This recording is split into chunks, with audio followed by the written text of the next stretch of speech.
Halo semua, di video saya sebelumnya, yaitu Crude Laravel 8, yaitu di bagian grid-nya, saya telah memberikan contoh bagaimana menambahkan record dengan menggunakan query builder.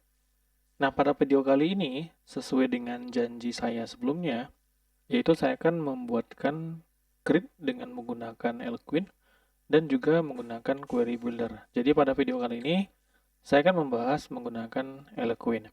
Oke, langsung saja kita mulai. Jadi pada video kali ini, kita tidak perlu membuat project yang baru, kita hanya memodifikasi dari project yang sebelumnya. Nah, yang perlu kita lakukan yang pertama adalah menambahkan model. Ya, jadi kita perlu tambahkan model.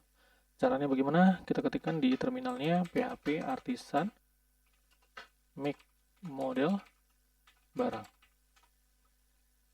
Ya, di sini sudah tercreate langsung di folder model ada namanya barang.php.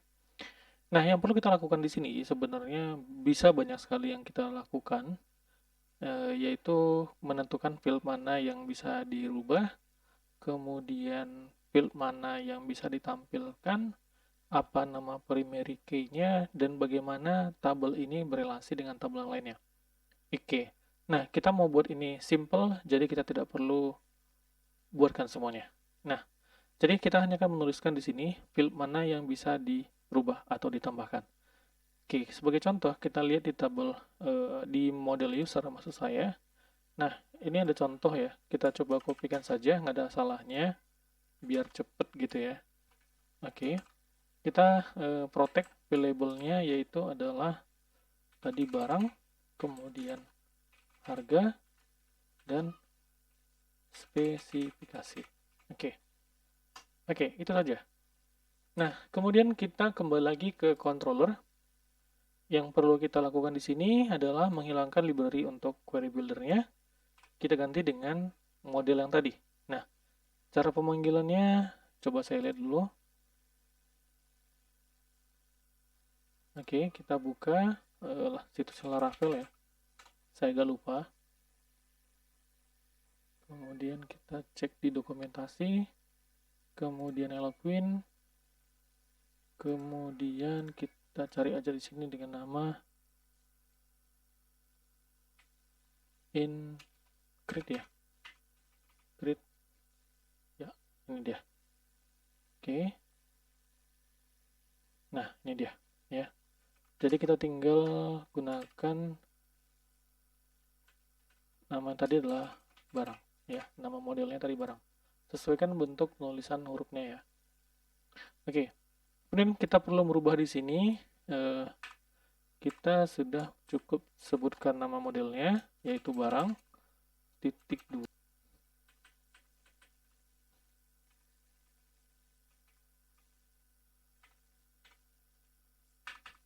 Oke. Ya, jadi cukup sebutkan nama modelnya, kemudian perintah create. Begitu ya. Ini semua sama. Oke, kita coba, seharusnya bisa. Oke, sudah jalan PHP artisan start-nya, kemudian kita buka lagi project-nya. Kita tambahkan datanya, misalnya di sinilah keyboard, kemudian harganya adalah misalnya 500.000, spesifikasi RGB, kemudian apa lagi ya? Misalnya tahan air, gitu ya. Ini sederhana saja. Oke, ini masalahnya terjadi kenapa? Karena secara umum, ya, secara umum Laravel itu menggunakan istilah jamak atau plural, ya. Jadi dia akan menganggap tabel yang kita gunakan adalah barang, ada S-nya. Jadi dengan Anda buat nama modelnya adalah barang, maka tabelnya adalah barang. Kalau Anda buat nama modelnya mahasiswa, maka tabelnya adalah mahasiswas. Nah, jadi kalau terjadi hal yang seperti ini, kita bisa menyebutkan secara manual di dalam modelnya apa nama tabel yang digunakan terhadap model barang tersebut. Ya, caranya begini. Kita buka model. Oke, maka perlu kita tambahkan di sini protect table. Nama tabelnya apa tadi? Yaitulah barang. Oke, kemudian kita buka projectnya. Kemudian kita tambahkan lagi.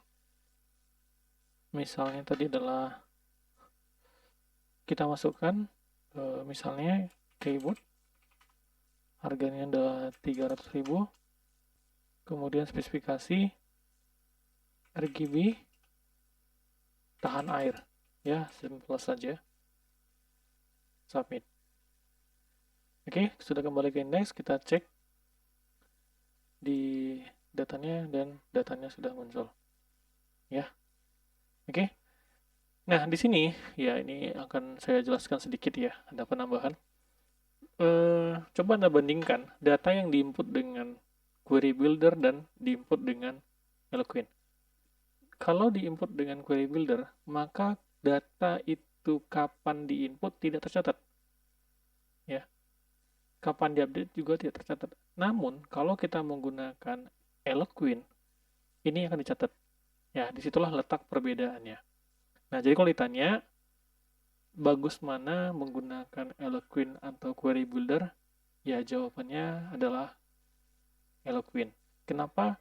Bukan karena hanya ini saja, namun akan ada yang lain yang lebih sederhana, misalnya seperti bagaimana Anda menentukan keamanan tabel Anda, kemudian bagaimana tabelnya tadi berelasi, ya dan lain sebagainya. Masih banyak sekali, ya.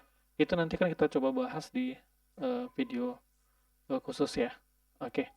Nah, sampai di sini kita sudah berhasil merubah project yang sebelumnya menggunakan Query Builder menjadi Eloquent.